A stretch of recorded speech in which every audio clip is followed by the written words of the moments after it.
Ini ketulusan. Maka juru dakwah kami selalu sampaikan, Ustaz, tidak cukup kita menyusun kata-kata yang rapi, membuat perubahan di sana dari diri kita.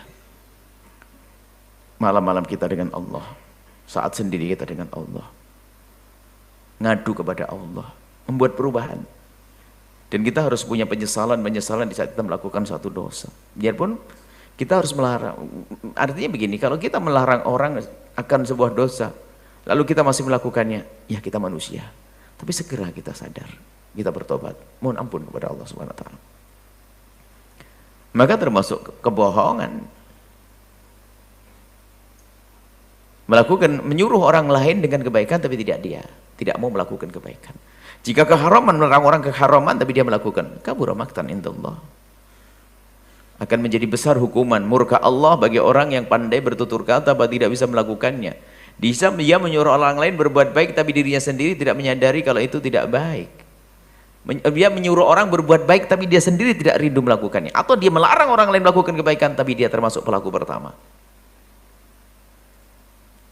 Ini berarti ada yang salah di dalam cara berpikirnya. Namun lebih dari itu bukan urusan berpikir, tapi ada hawa nafsunya. Nah, dalam dirinya belum benar, maka susah buat perubahan, munafik dia. Munafik dia. Nah, apa yang harus kita lakukan saat ini? Biasakan di dalam langkah-langkah kita menjalani hidup yang lebih baik adalah pastikan aku memulai dari diriku sendiri. Kalau kita mendengar sebuah ilmu tentang kebaikan, hendaknya kita memulai untuk diri kita. Kalau bahasa Sahih Zuhad wa'amal walau bil usyri kazakati. Biarpun 10% deh aku mencoba melakukannya. Harus mendengar seruan kebaikan, hendaknya kita mencoba melakukan. Kalau keharaman aku harus segera meninggalkannya. Karena Allah, jika semua manusia ini teori, tapi kan prakteknya memang susah. Jika semuanya punya prinsip yang sama, mana mungkin ada kejahatan. Maka sering kami sampaikan bahwasanya, fahami, orang kadang-kadang kalau di saat bicara seperti ini, membuat perubahan itu harus mulai dari kita, itu kadang kurang begitu mudah untuk faham. Tapi di saat bicara tentang manfaat, itu mudah faham. Contoh gini, jika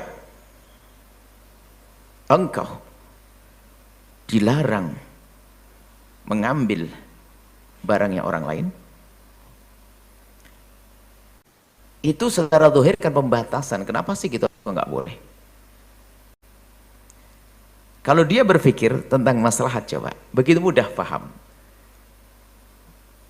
Kamu tidak boleh mengambil miliknya orang.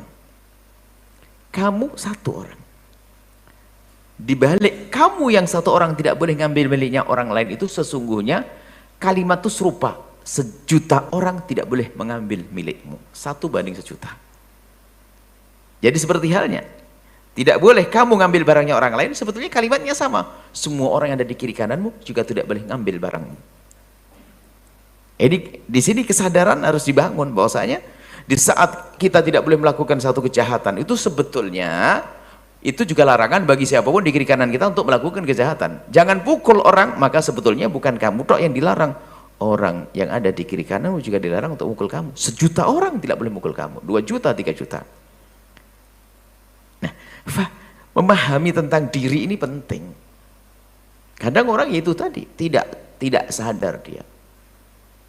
Menyuruh kepada kebaikan, dia sendiri tidak rindu kepada kebaikan.